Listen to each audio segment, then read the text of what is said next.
Good afternoon, Santan Valley. This is David Malton with the Santan Valley News. I am here today with Carrie Ribeiro and her partner, Nettie Riggs, at the Santan Valley Farmers Market and Bazaar. We've got a breaking story about Tisha Castillo and trying to get this place shut down. Carrie, tell us, from the beginning, what's going on? Well, I guess from the beginning it would take us back to February 10th. February 10th, we actually did a flyer for a ribbon cutting because we joined the Greater Santan Chamber of Commerce.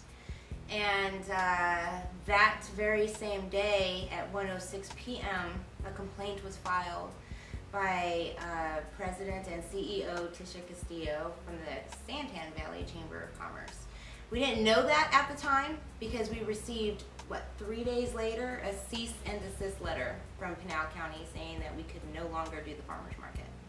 So basically shutting 40 plus businesses down here. Yes. Okay. Yes. So I got the call from the owners of Rodeo Hard that we received a cease and desist letter.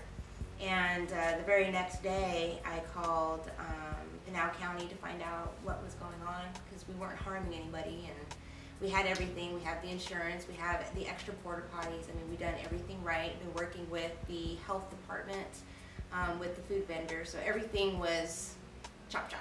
Okay. So they said that they knew about the event. They said that they knew what we were doing. They've been looking the other way until they received a complaint. And I asked them if they could tell me who the complaint was filed by, and they couldn't tell me verbally over the phone. Mm-hmm. So I had to fill out paperwork, and I filled out the paperwork, and I believe it was 4 days after that we received the paperwork saying that Tisha, President and CEO from the Santan Valley Chamber of Commerce, filed the complaint. Okay, now before you filed the paperwork, because we at Santan Valley News also filed the same paperwork, did you ask her if it was her, or did you ask anybody that you might have thought? No, we kind of, Nettie and I, when I called Nettie immediately, and I was like, oh my God, and we kind of had thrown the idea of who it could be, mm-hmm. And no, we didn't contact Tish until, actually she was the first person that we did contact after we received the complaint in writing of who it was. Mm-hmm. We did a group message on Facebook. It was me and Nettie and Tish on the group chat. For those of you Facebookers, you know exactly what that is. And we asked her about it before we really haven't told anybody about it because we wanted to try to work it out ourselves. And she did deny, we have that in writing as well, that she didn't do anything, that Pinal County called her, or she was at a meeting was another story. And am I getting that right? Something like that they contacted her and asked her questions about the farmers market. Yeah, I know here on the paperwork it actually says it's a letter from Tisha Castillo as the president and CEO of the Santan Valley Greater Chamber of Commerce. It's a reply from Jared Stapley that says, your questions are helping us to refine how we implement our home occupation permit process. I have attached our latest revision to the brochure, which addresses the questions from Wednesday. Also, it was my fault we were unable to start the process sooner on the farmers market. I assumed that we needed to actually visit the site while it was in operation. Wes set me straight. If we have advertising, we can act, Jerry. And then another letter from her, or another back and forth. It says, good afternoon and happy Monday. Checking on violation of zoning for weekly Saturday event on Ocotillo. So again, this is obviously Tisha Castillo starting these problems. Well, if you look at the date and the time, February 10th at 1:06 p.m., that's exactly 3 hours after we announced that we were Greater Chamber of Commerce members. So why do you think she did this? Is it competition between the other chamber? Oh, the visitor center. So it's, you think, which I probably think also, it's because the Greater Santan Valley Chamber of Commerce has started a visitor center here, and because it's competition, she's trying to get it shut down as well as everybody else. That's in my opinion, and a lot of speculation throughout the community. I mean, we have been bombarded with emails and PMs, and yeah, I mean, it's just that's not coincidental. No, of course. You know, obviously It's- the complaint did come from her right. to the county. You know, if she had a problem or had any questions regarding the farmer's market, she knows that she knows me and has known me for a very long time. And she also knows Nettie, who she's known for a very long time. She could have called us Right. and asked us, and we would have we have no idea about zoning. We had no idea about the zoning. We were right from the beginning. Right. And again, you don't expect a president of a chamber of commerce to actually go out and purposely hurt business owners. No, she was here. She visited here. Mm-hmm. She's come as a guest, I believe, one time. And said nothing to you. No, we said our highs. And that was it. But I mean, nothing about the location or zoning. No, was nothing, just nothing at all. Chopped it down to the county. Right. No, I'd like to add that before all of this, I was friends with Tisha. I mean, Mhm. I went to the chamber thing where there's pictures of the three of us sitting there and having fun, and I mean, there was no issues. And so when we received this, I asked her, if there was an issue, or you thought there was an issue, why wouldn't you just come tell us? Even give us a heads up if you thought it was your duty as the president to follow through with this, then at least as a friend you would say, hey, you know, I'm sorry, I have to, because I'm the chamber president, I have to do this, so I just want to give you a heads up that this might be coming your way. So what was her reply? Nothing. She said she didn't make the complaint. I mean, her name is on it, yet she still keeps saying, I did not file a complaint. And then supposedly went freaking out up there and had it reworded. She tried to have it reworded to a, From what we understand, an anonymous, she tried to change it from president and CEO of the chamber no, to... not to anonymous, to a concerned citizen. Well, that's basically the same thing. Potato, potato. Right, That's what I gotcha. said. What do you think that, her board members should do? What do you think the community should do when somebody like this is trying to purposely wreck businesses? If that's what she was trying to do. And this is, again, in my opinion, I truly, truly don't understand. We've never harmed anybody. Mm-hmm. Why our event? Why just ours? Right. We haven't harmed anybody. We've helped. We didn't create Carrie's World. We didn't create anything. We have it Santan Valley, Farmers Market, and Bazaar.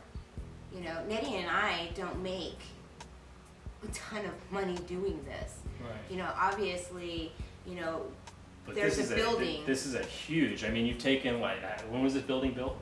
Oh my God, 100 years ago. So you've taken a 100-year antique that was really, not doing much and turned it into a place that the communities actually can make a living out of.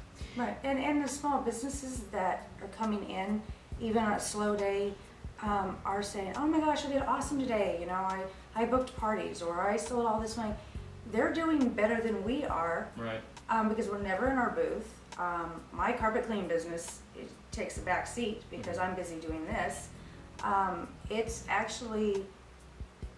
a huge labor of love, because you could not even figure out the time involved and all the signs that I've made and the flyers she's made and posting them and getting them out and stopping at places and the personal finding a money, farmer. the personal money that Right. we both put into. And I know you both have put in a lot of time online, because I see you guys posting and advertising and, getting out there in the community, spending quite a few hours. Mm-hmm. Right, and I when we were doing the email back and forth with Tisha, I said, I'm not sure what you expect out of this. I mean, if it shuts down, frankly, I have more free time. I'm not going to be hurt because my business has nothing to do with this. My business isn't even here. I don't have a booth. I'm going to have Saturdays with my family. I'm going to have time to build there's no reason. And there's events all over the place popping up for one Saturday here and one Saturday there. They're not permitted. They haven't filed the permits. Mm-hmm. And anybody can check that out, and nothing's happening to that. So it looks like, the biggest negative effects is all the businesses here are going to lose that income that's, helping them support, healthcare and...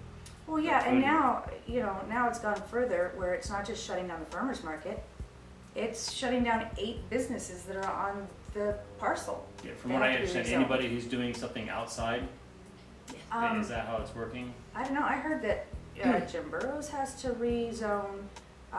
That's the Rodeo burrito Heart, place? yes. No, I know, isn't the rodeo place a member of her chamber? Yes. Yeah, because I've eaten in there, and I know they've got the little Yeah. Santan Valley Chamber of Commerce thing up on the wall. You know, what do you think that business owner is going to think about this? You know, poor Sandy. She's dealt with several losses in her family and some heart attacks in her family. So she's actually been a vendor out here every single Saturday, and we've actually missed her because she is dealing with funerals and stuff. So we haven't talked to her about that. But the parcel is a CB1. Now, a CB1 is zoned for you to have an inside business, no outside business. They want us to rezone to a CB3, so we are allowed to have outside business. So CB1 doesn't go for Jim Burrows because they have an outside patio. And of course, us, by having vendors outside, it doesn't permit us. It just Have the farmer's market to at have all. the farmer's market. And yeah. then what other? So there's 8 different businesses here. It's 8 different purpose uses on the property. U-Haul, Rodeo Heart, Jim Burrows. You know, we have the Rock. We have the people out front doing their, you know, all sorts of businesses on. And this is decades people have been doing business here. What is it going to cost the owner of the parcel to Thousands. get this rezoned? Thousands. So she's basically just cost him thousands, tens of thousands of dollars in lawyers' fees, legal fees, county fees. Yeah, either rezoning or having a plot of empty space that he has, you know, he's had people paying rent on, that he's been making money off of, or now he's got a vacant area. So yeah, it's taking money out of his pocket and from his family mouth. Everybody's. So we're still working with Pinal County, and I do want to say Pinal County has been awesome with us. They really have. Right. You know, Which is why we've kept quiet. we've kept quiet. And just trying to get this taken care of. But after the meeting, it's obviously over our heads. Right. Right. So. Well, you know, I believe that the entire area is supporting you guys. I see it Oh, on yeah. Facebook, all the support. You know, it's a shame that, you know, one person in the community that's supposed to be for businesses, you know, is trying to shut you down. I like to say, quote unquote, and I can name every single person sitting at that table in Pinal County, but everybody pretty much knows who they are in the ordinance and zoning. They said, quote unquote, none of this would be happening if we never received this complaint.